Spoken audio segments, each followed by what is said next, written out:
tidak mengatakan apa-apa, bagi saya cukup jelas bahwa saudara-saudara Yesus ini adalah adik-adik Yesus. Maksudnya, Maria itu waktu dia melahirkan Yesus, dia masih perawan. Maria itu perawan waktu dia mengandung Yesus oleh Roh Kudus. Jadi setelah itu, Yesus adalah anak sulung, dan kemudian baru Maria melahirkan beberapa orang adik. Ada 4 nama disebut dalam Injil, ada 4 adik Yesus nama mereka disebut, dan juga ada adik-adik perempuan, sisters, tapi tidak disebut berapa ramai, mungkin sekurang-kurangnya 2 atau 3, sebab sisters pun dalam grammar dia adalah jamak. Jadi ada sekurang-kurangnya 6 adik, 4 adik lelaki dan 2 adik perempuan. Ini pun penting supaya kalau saudara berdialog atau berbicara dengan mungkin fahaman atau pendapat-pendapat yang lain dari gereja yang lain, saudara boleh merujuk dalam firman Tuhan. Jadi bagi saya ini adalah adik-adik Yesus.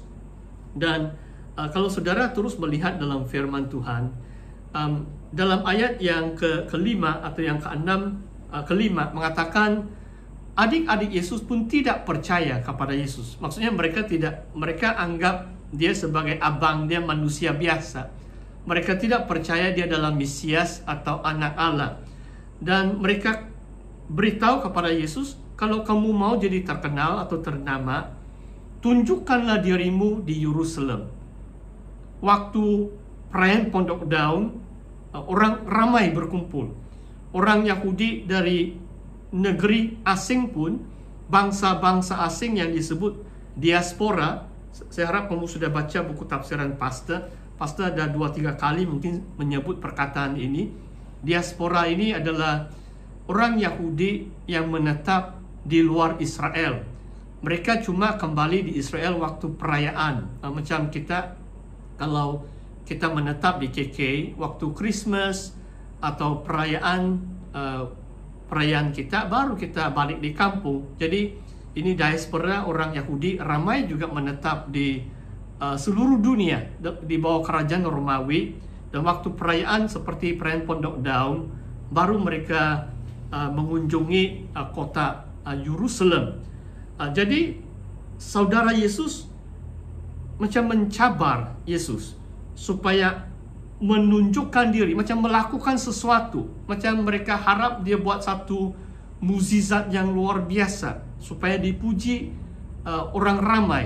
Waktu perayaan Pondok Daun mungkin berpuluh ribu orang berkumpul di kota Yerusalem, khususnya di pelataran Bait Suci. Kalau saudara tahu tentang Bait Suci, pelataran Bait Suci pun sangat besar, mungkin 10.000 orang boleh satu kali boleh muat di tempat itu, sebab pelataran Bait Suci itu adalah amat besar. Apalagi di luar memang sangat ramai orang waktu perayaan-perayaan orang Yahudi. Tapi coba kita lihat apa jawaban Yesus. Ayat yang ke-6, saatku belum sampai lagi, saatmu bila-bila sahaja. Kalau berbicara soal Injil Yohanes, Injil Yohanes mengandungi pengajaran rohani yang amat mendalam. Termasuk, pastor sudah sebut beberapa kali, macam filsafat Kristen.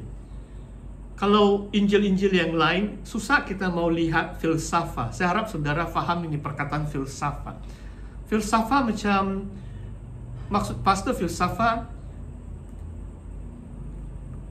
firman Tuhan dalam Injil Yohanes menerangkan tentang banyak hal yang sangat mendalam. Bicara tentang kewujudan manusia, hati manusia bagaimana, hubungan manusia bersama Tuhan, hubungan sesama manusia. Secara kalau dalam bahasa Inggris, existential questions.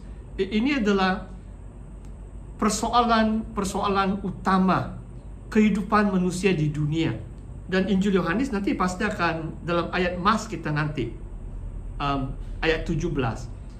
Bagi saya ayat ini mungkin kalau saya pilih bahagian pertama kitab Injil, itulah ayat yang paling penting.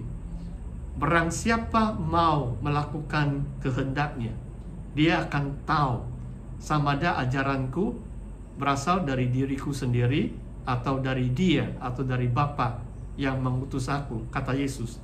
Tapi kembali kepada apakah maksud Yesus saatku belum sampai lagi. Mungkin pelajaran yang pertama untuk kita semua malam hari ini adalah sebagai pengikut Kristus, kita mesti mentaati Tuhan. Kita mesti mentaati waktunya Tuhan untuk kita. Ada waktunya Tuhan untuk kita dalam seluruh kehidupan kita. Kalau remaja, pastor percaya sekarang adalah waktunya Tuhan untuk kita study your hardest, do your best in your study. Inilah waktu saudara, waktunya Tuhan untuk saudara. Akan sampai waktu juga kalau nanti berpasangan atau mencari jodoh, ada waktunya juga Tuhan untuk saudara. Nanti sampai kerjaya atau melakukan sesuatu panggilan saudara di dunia ini, sama ada menceburi satu profesi atau sebagai yang mengusahakan bisnis atau ada kerja bagaimana, ada waktunya Tuhan.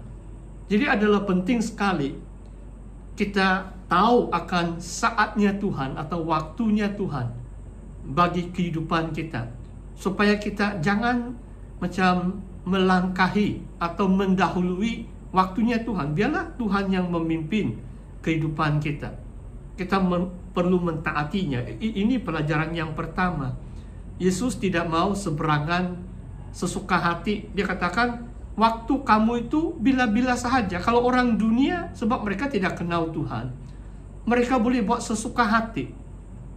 Mereka boleh buat apa saja, sebab tidak ada Tuhan dalam kehidupan mereka. Bagi kita yang mengimani Tuhan Yesus, kita perlu menanti-nantikan waktunya Tuhan untuk melakukan apapun. Bagaimana? Saya mau berhenti sejenak, mau tanya dulu. Apakah ada komen dari saudara? Ya, silakan Eli. Soalan.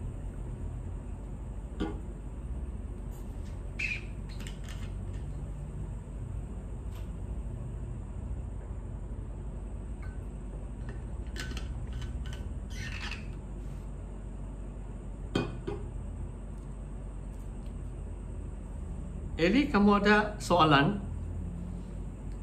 Kamu mau bertanya ataupun mau menulis pertanyaan kamu?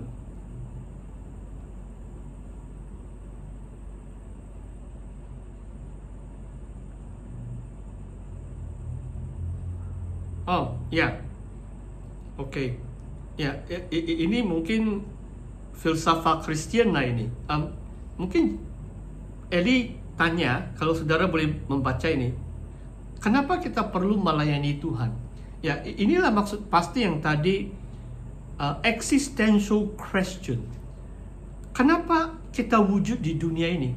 Kenapa kita dicipta oleh Tuhan? Sebenarnya kita dicipta untuk melayani Dia. Selagi kita tidak melayani Tuhan, kita tidak akan menemukan kepuasan atau kebahagiaan kita.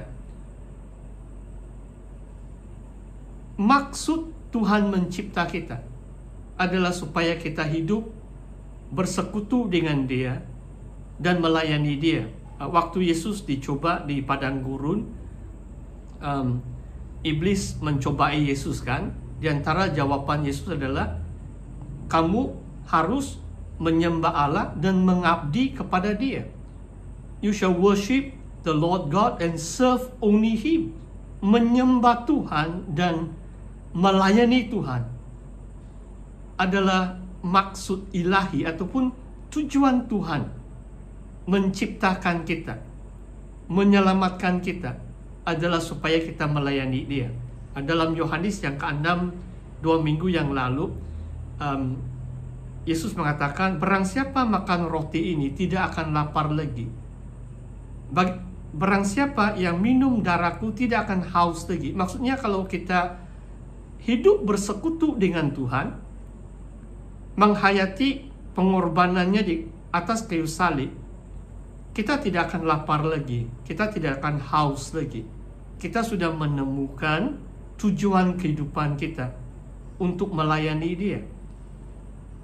Saya tidak tahu, Eli, kamu faham penjelasan pastor? So, itulah sebabnya kita hidup, kita diciptakan untuk melayani Tuhan, bukan melakukan kehendak sendiri.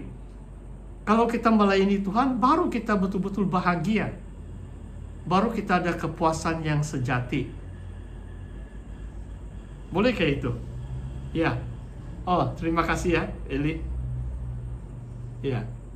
Jadi saya teruskan tadi. Saya harap kamu sudah tangkap tuh poin yang waktunya Tuhan. Maksudnya kita harus berdoa menanti-nantikan Tuhan. Apalagi sekarang PKP kan. Kalau pastor di rumah pun tidak banyak saya buat, kecuali hampir 1 hari lah itu. Saya akan baca firman Tuhan, saya berdoa, saya menyanyi, saya menanti-nantikan Tuhan. Jadi saya banyak masa untuk berdoa, menanti-nantikan Tuhan. Dan saya tidak mau mendahului Tuhan. Apa yang saya mau buat, kadang-kadang mungkin pastor mau cerita sedikit. Sebab kamu tahu pastor ada menulis buku kan. Jadi ada seorang teman saya bilang, wah kamu banyak menulis, tapi sebenarnya 2-3 bulan ini saya langsung tidak ada ilham. Kalau bukan Tuhan yang beri saya semangat atau ilham, saya tidak dapat menulis. Jadi saya perlu menanti saatnya Tuhan atau waktunya Tuhan. Baru mungkin Tuhan akan bagi saya idea atau ilham. Mungkin saya harap kamu faham lah, sebab ini mungkin panggilan Tuhan untuk pastor. Salah satu cara saya melayani Tuhan adalah untuk menulis buku, apalagi tafsiran kan, sebab sebagian firman Tuhan itu bukan senang mengerti. Jadi karunia saya adalah untuk memberi penjelasan firman Tuhan supaya jemaah lebih mengerti. Saya teruskan dulu. Poin yang kedua, malam ini pun banyak poin, tapi kita akan sampai ayat mungkin 24 kalau itu pun masa mencukupi ya. Poin yang kedua, ayat 7. Dunia ini tiada sebab untuk membenci kamu. Yesus sedang berbicara kepada adik-adiknya. Kalau orang dunia, mereka saling menerima sebab mereka hanya ikut jalan-jalan dunia. Tetapi dunia membenci aku karena aku bersaksi bahwa pekerjaannya adalah jahat. Di sini versi Borneo, kerjanya derjana. Maksudnya, kalau saudara baca sampai selesai kitab Injil Yohanes, waktu Yesus berdiri di hadapan wali, itu pemimpin kerajaan Romawi, Pontius Pilatus, dia sedang dibicarakan oleh Pilatus sebelum Yesus dijatuhkan hukuman mati melalui penyaliban. Yesus berkata kepada Pilatus, inilah aku dilahirkan menjadi raja dan bersaksi tentang kebenaran. Jadi bila Yesus menyaksikan tentang kebenaran, dunia membencinya. Sebab dunia ini tidak mau terima kebenaran itu. Banyak, dan pastor beri contoh kalau saudara baca 100 ayat 123. Ada satu contoh di dunia barat sekarang, dan di Asia pun bukan semua baik, termasuk yang sekarang budaya, saya sebut di sini alternate lifestyle. Sekarang dunia barat, banyak negara-negara barat ada undang-undang